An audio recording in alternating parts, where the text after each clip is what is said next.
is Mark Wafer, seated at the table here. He is a national disability advocate and champion of inclusive hiring. Mark is the owner of 6 Tim Hortons locations in Toronto. Over the past 20 years, Mark and his wife Valerie have hired 107 people with disabilities and currently employ 46 people with disabilities from a workforce of 250. That's a stunning percentage. Mark is a member of the federal government's panel on labour market opportunities and co-founder of Canada's national strategy organisation, Canadian Business Sensibility. Mark was recently inducted into the Canadian Disability Hall of Fame. Please welcome Mark Wafer.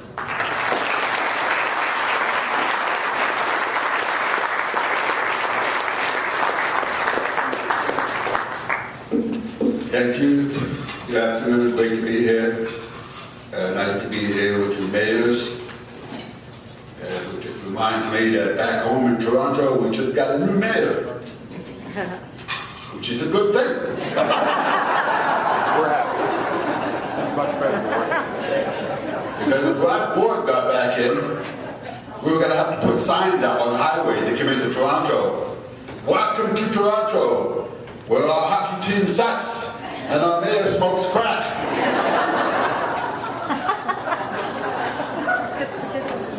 Your hockey team sucks too.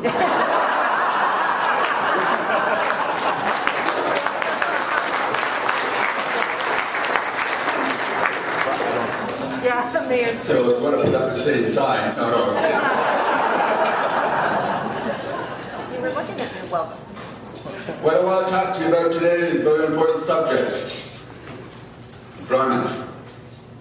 And it affects everybody in this room at some point in their lives. The notion of trying to find a meaningful and competitively paid job. Sometimes it's hard. Sometimes it's frustrating. A 23-year-old daughter graduated from McMaster University with a degree. She worked for a short while and that company folded. She was out of work for 2 months. She was frustrated. It is frustrating. Now imagine if you have a disability. How much more difficult it is to find a meaningful, competitively paid job. 15.4% of Canadian population have an identified disability. 15.4%. 15.4%. According to StatsCan, half of those who are working age are unemployed. Half. 50%. However, we know that number is a little higher than that in reality. Because today in Canada, there's 447,000 recent graduates, and I'm talking about somebody who graduated from school in the last 5 years. 447,000 have graduated with a disability and have never worked. 270,000 of those have a post-secondary education, degree or diploma, and have never worked. Now in Canada, if you've never worked and you have no marketplace attachment, you can't be included in unemployment rolls. So we know that 50% is too low. It's more likely to be 70 to 75%. The Canadian National Institute for the Blind believes that 78% of people who are blind or have low vision are unemployed. The number is huge. Back in the Great Depression, the unemployment rate in Canada went up as high as 24%. Think about that, 24%. A national tragedy, 24%. Yet today in Canada, we have an unemployment rate for people with disabilities of 70%. They live a perpetual depression. And why is that? It's because businesses and hiring managers, CEOs, HR departments, all buy into a series of myths and misperceptions that if they hire somebody with a disability, that person is going to work slower, take more time off, work less safe, require more supervision, require better accommodations, be less productive, be less innovative. They are all myths and misperceptions.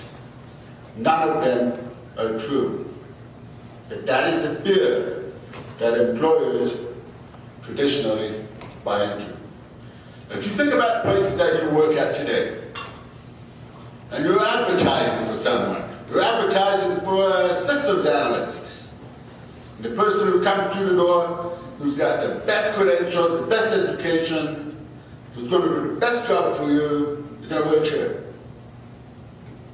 Think about what the company does. Do they hire that person who's in a wheelchair? Or do they find excuses and reasons why they have to go to the second best candidate? And it's nice to think that we would do the right thing.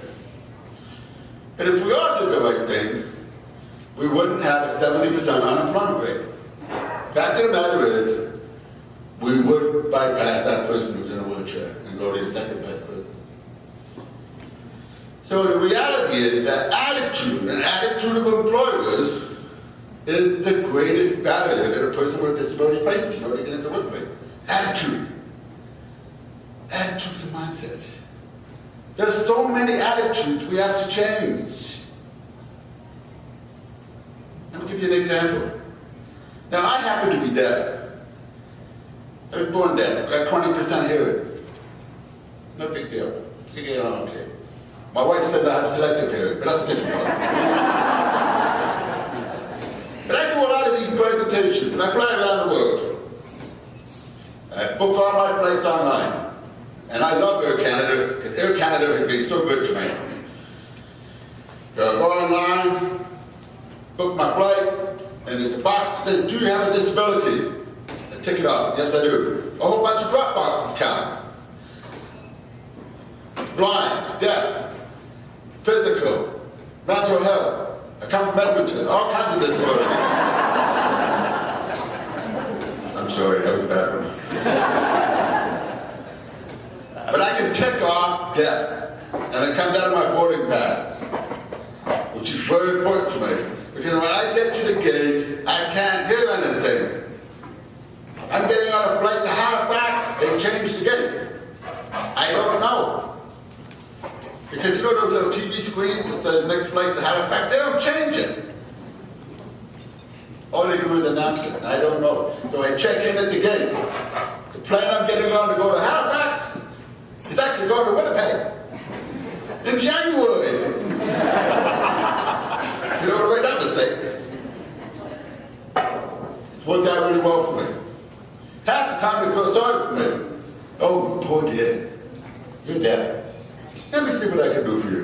They put me in first class. You understand what I'm saying? On days like that, I can't hear anything. 8 hours in first class, I can pretend I'm completely deaf. Worked out really well. Air Canada has been spectacular. I'm really pleased with that. But last year, I had to fly from Düsseldorf in Germany to Heathrow Airport in London. And I had to book the flight the night before, and I was not flying Air Canada. I was flying a different airline. So I went online, booked my flight, and there was a box that says, do you have a disability? I clicked it off. Yes. No drop boxes. So how do they know the next day what disability is going to show up at the airport? They have no idea. So I walk into Düsseldorf Airport the next day, go up to the check-in counter, and the nice lady said, Mr. Wafer, there's your wheelchair. I kid you not. But I expected it because it had happened before. Here's an airline who had no idea about accessibility and inclusion. A wheelchair. So I said to the nice lady, well, I've had a miraculous recovery since last night, but I can't hear anything now. And she didn't get it. But next time, I'm using the wheelchair because you get through security faster. A deaf guy in a wheelchair can't possibly be a terrorist. Attitude. We have so many attitudes to change. The reality, ladies and gentlemen, is that when you include people with disabilities in the workforce, in meaningful and competitively paid positions, you are bringing major business benefits to your business.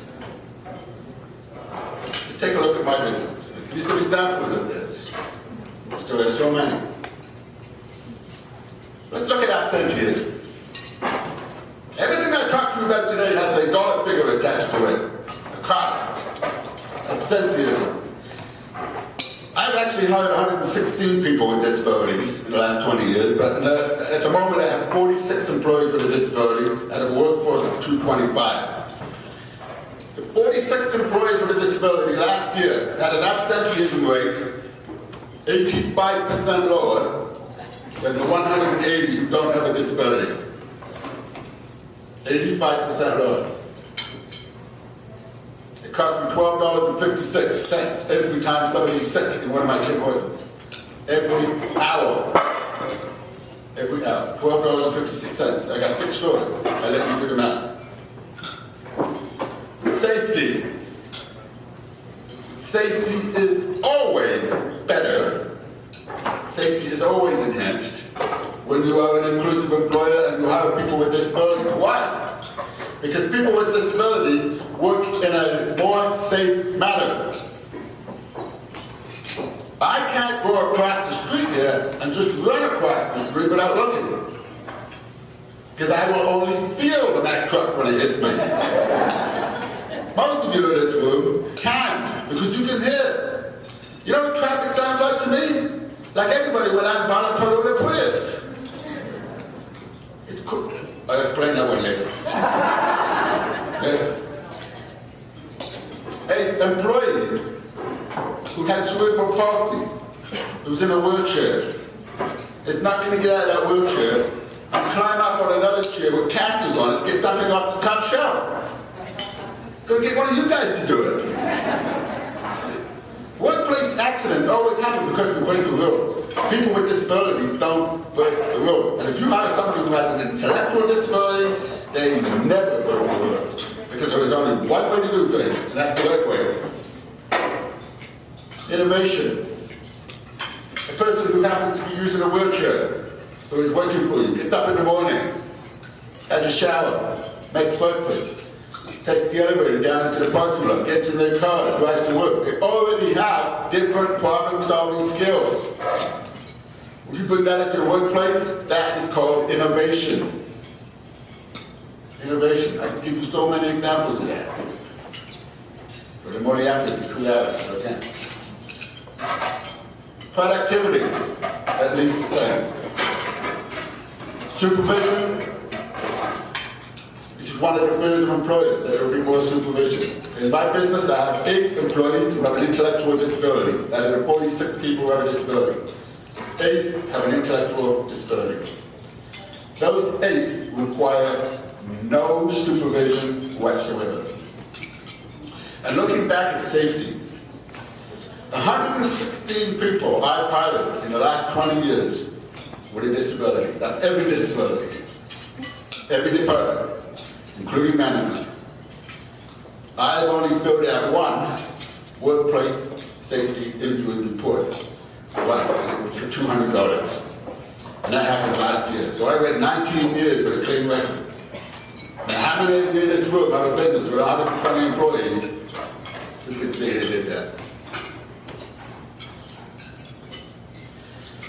The most compelling, though, is turnover. Now, in the GTA, the Greater Toronto Area, central of the universe, back where I live. Boy, you guys are slow today. The average turnover at a Tim Hortons or a quick service restaurant is 100%. Here in Alberta, it's actually a little higher. So in Calgary, it's a little higher. It's a little higher than 100%. What that means is, every one of you today, this time next year, every one of you is gone. And it's a group full of new people. That's 100% turnover. In my group of 6 stores, the turnover is 38%. This is not because I'm a better operator. It's because I'm an inclusive employer. The 46 people who work for me with a disability did not leave last year. None of them did. That's great. But the 180 employees who do not have a disability turned over last year at a rate of 55%. That is still half the national average. And why is that? It's because people who do not have a disability also want to be part of something special. you want to work in an inclusive environment. It changes the culture of your workplace. Now, those of you in business, think about this from dollars and cents. When you went to Tim Hortons this morning to get your coffee, before you came here,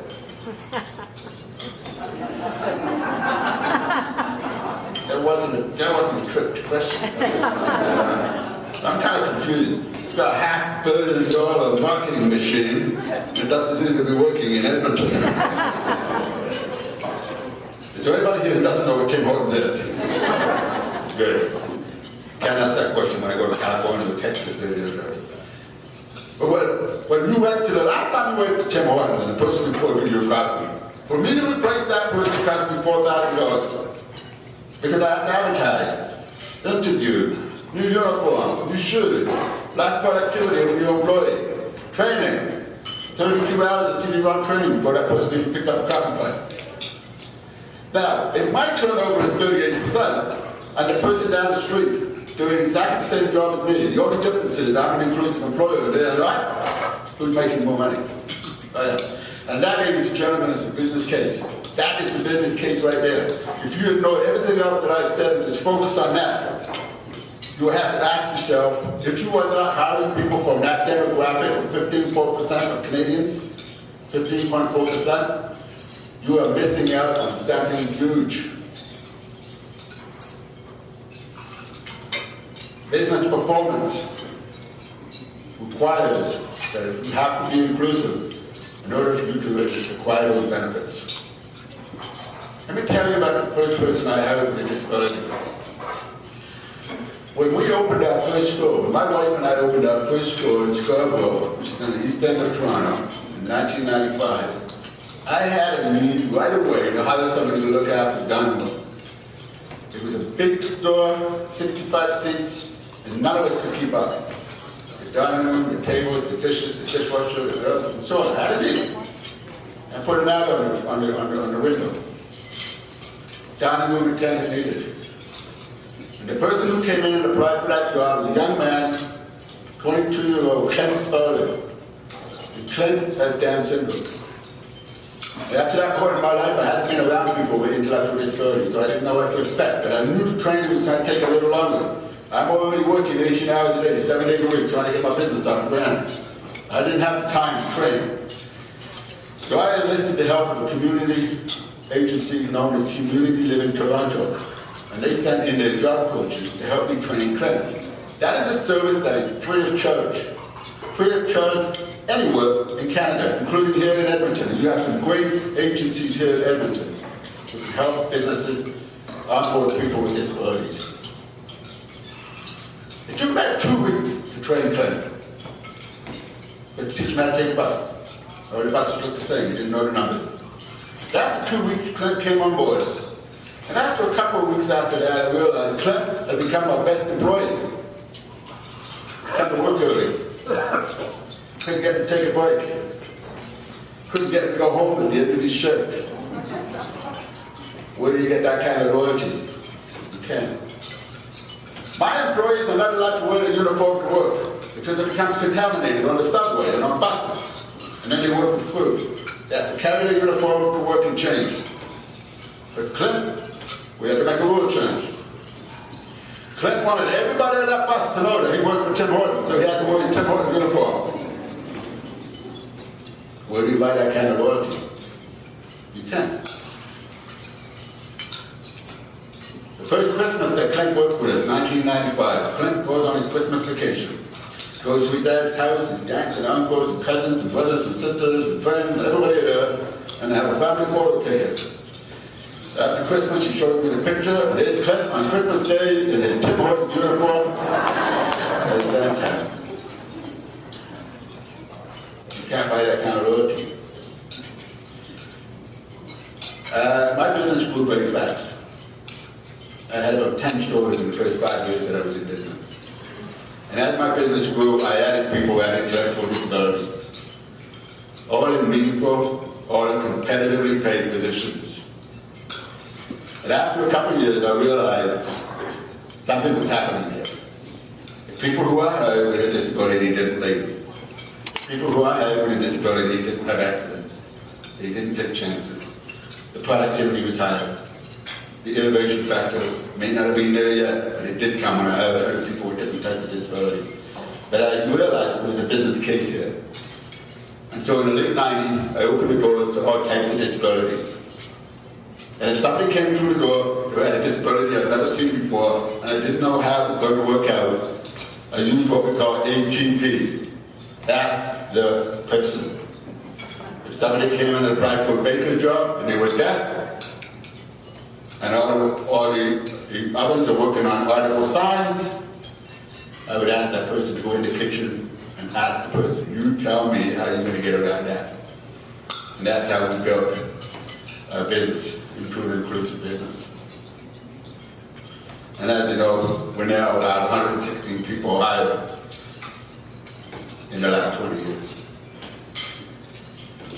There is no downside to inclusion. Those of you in business who are still thinking about it, what you're thinking about is fear. Fear about what can go wrong. Well, sometimes things do go wrong. But when you hire somebody who doesn't have a disability, something goes wrong. And I do have employers who say to me, I hired somebody with a disability before in 1973, and it didn't work out. I never make that mistake again. And I say to them, did you ever hire somebody without a disability that didn't work out? Well, yeah. Well, why did you hire another one? So Clint has started doing some of these presentations with me. He's still with me today, 20 years later. He's 42 years old now. He's married. He has his own condo. He's living a full life. Living a full life because he has a meaningful and competitively paid position. A job that has a paycheck. He's a contributor to society. A contributor to our economy. A contributor to his family. That's what we want for everybody. We want for ourselves. That's what makes us whole. And Clint started to do some of these presentations with me. Usually to families. We show families who have children with disabilities, there is a future. Look at me, there is a future. So last year, Clint and I got invited to go and present in front of the Federal Standing Committee on Intellectual Disabilities in Ottawa on Parliament Hill. And I said to Clint, what do you think? This is not like talking to a bunch of families. This is going to be a little different. This is a daunting exercise, Clint. What do you think? Yeah, I'll do it, he says. I'll do it. So we went up there, and we went to Parliament Hill, and we went into this room with a big U-shaped table, and 15 MPs from all three parties make up this group. And the chair sits at the end, and just like every other politician that you know, so you know. There's 10 hanger-oners. So there's 150 people in this room. The C-SPAN is there, Rogers TV is there, Shaw TV is there, radio station is there, and everybody has these microphones like the United Nations, the red light on, right? And Clint's sitting beside me and he hasn't said a word. And I'm thinking, okay, we're in trouble here. He's just a little over his head now. But Clint waited until every single light was on those cameras, and every single light was on all the microphones. And he turned to me and said, would now be a good time to ask for a raise.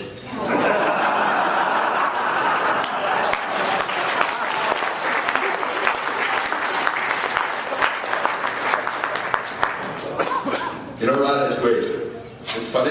It's great. But what it showed me is the confidence level of a man with a significant disability, because he had lived a full life. And he lived a full life because he had meaningful, competitive paid jobs. I bet you half the people in this room wouldn't have the nerve to do what Clint did that day. I want to leave you with one more piece of data. It's an important one. At the beginning of this presentation, I said to you, 15.4% of the population have a disability. And some of you in this room who are in business might say to yourself, that big. I don't see people with wheelchairs and blind people coming into my business. I can afford to ignore that. Well, 15.4% of Canadian population is the entire population of Alberta, Manitoba, and Saskatchewan combined. So yeah, it is big. But look at it this way. If you put their family, immediate family back in, moms, dads, brothers and sisters, sons, daughters, immediate family back in, you are now 53% of the Canadian population. That is a number that none of you can afford to ignore. Let's look at this in dollars and cents. The spending power of Albertans today with a disability or have a family with a person who has a disability. The spending power in Alberta alone is $41 billion. These are numbers none of us can afford to ignore. And if you're in business today, you ignore that at your own peril. Thank you very much, ladies and gentlemen.